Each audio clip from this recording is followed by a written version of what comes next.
You're listening to the Listen Up Girl podcast, where I bring you LGBTQ plus news several times a week. I'm your host, Zach Randles-Friedman, and today is Tuesday, August the 26th. My first story is about hospitals are rolling back transgender care amid federal threats. So more than 20 hospitals and healthcare systems have rolled back or suspended transgender care for minors and some young adults this year. That's according to NBC News. The changes come as hospitals attempt to comply with conflicting state and federal laws. Some state laws prohibit trans-inclusive medical care, while federal officials threaten hospitals with a loss of funding or possible penalties if they continue offering gender-affirming care to patients under the age of 19. Families describe these restrictions are devastating. One Florida mother has even purchased one-way tickets to Berlin for herself and her 15-year-old trans daughter after multiple U.S. hospitals halted transition-related treatments. She fears that even if she found a willing doctor stateside, the government might intervene after just a single visit. My next story is about the Kentucky governor. He battles conversion therapy ban. Kentucky Governor Andy Beshear attempted to ban conversion therapy with an executive order criticizing Republicans in the state legislature who opposed a broader legislative ban. But lawmakers later passed a law protecting counselors who engage in the practice, effectively undoing Beshear's order. The fight highlights the broader cultural battle over conversion therapy, a discredited and harmful practice aimed at changing someone's sexual orientation or gender identity. With the U.S. Supreme Court preparing to hear a case on conversion therapy bans, the ruling could have far-reaching consequences for LGBTQ plus youth, mental health providers, and religious conservative groups nationwide. And that was also by NBC News. Next, transgender woman is convicted after concealing her identity. A 21-year-old transgender woman, Sierra Watkin, has been found guilty of 3 counts of sexual assault after a jury ruled that she deceived her partner about her gender identity before becoming intimate. Watkins' lawyers argue that her gender identity should have been obvious, but the partner testified that he would never have met her if he had known she was transgender.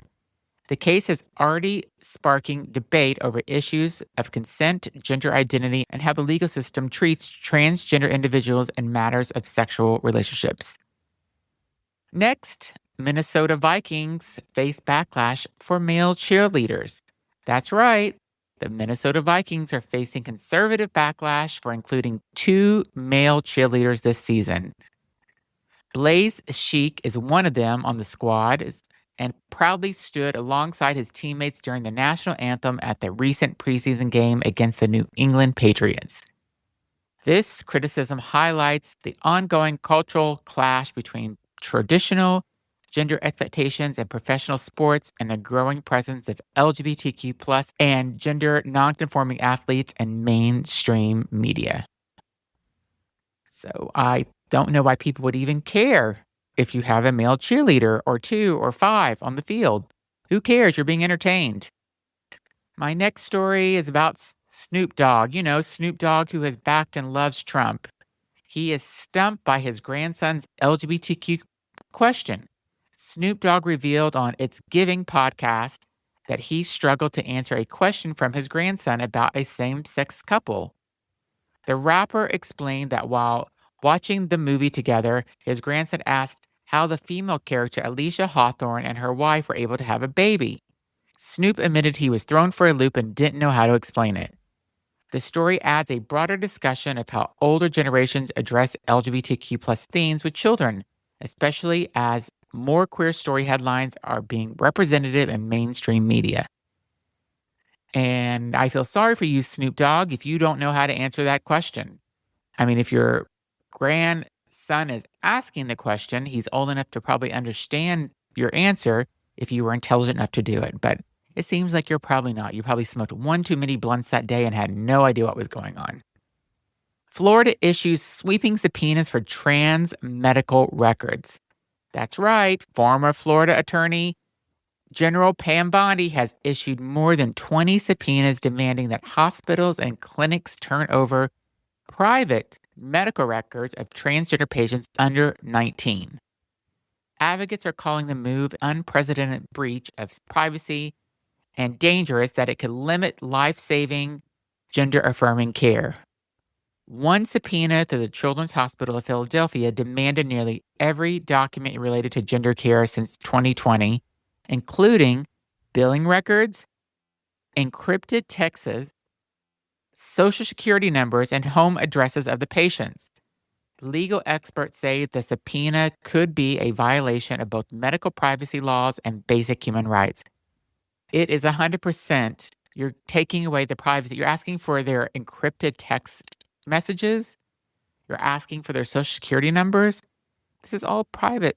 There's HIPAA laws. This is all private. This is reported by the Washington Post and the Advocate. My next story is right here in my home state of Massachusetts. Massachusetts Bookstore hosts LGBTQ wedding marathon. As the Supreme Court considers whether to revisit same-sex marriage rights, a Massachusetts bookstore is stepping up. All She Wrote Books in Somerville announced it will host an LGBTQ wedding marathon on August 30th under the theme Love Can't Wait Another Day.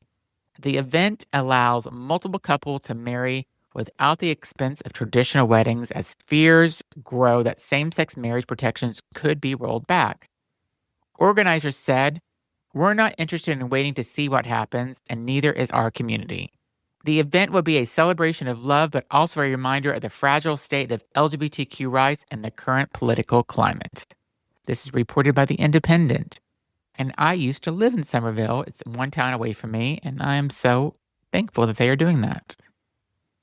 Last week, I reported that Lil Nas X was arrested in Los Angeles. So as a follow-up to that story, he was arrested after allegedly wandering the streets in his underwear and striking a police officer.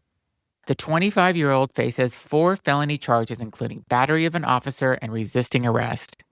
Each charge carries potentially 3-year prison sentence and fines up to $10,000. He is currently being held without bail ahead of his arraignment hearing in Van Nuys. The arrest marks a troubling turn for the Grammy-winning star who has been open about mental health struggles in the past. And my last story is Franta finally addresses the Troye-Sivan relationship rumors. After years of speculation, YouTuber and author Franta is finally speaking openly about a past relationship fans believe was with pop star Troye Sivan. In a 5-minute video titled My Good Side, posted on August 24th, Franta reflected on a 2-year relationship that was formative and deeply meaningful.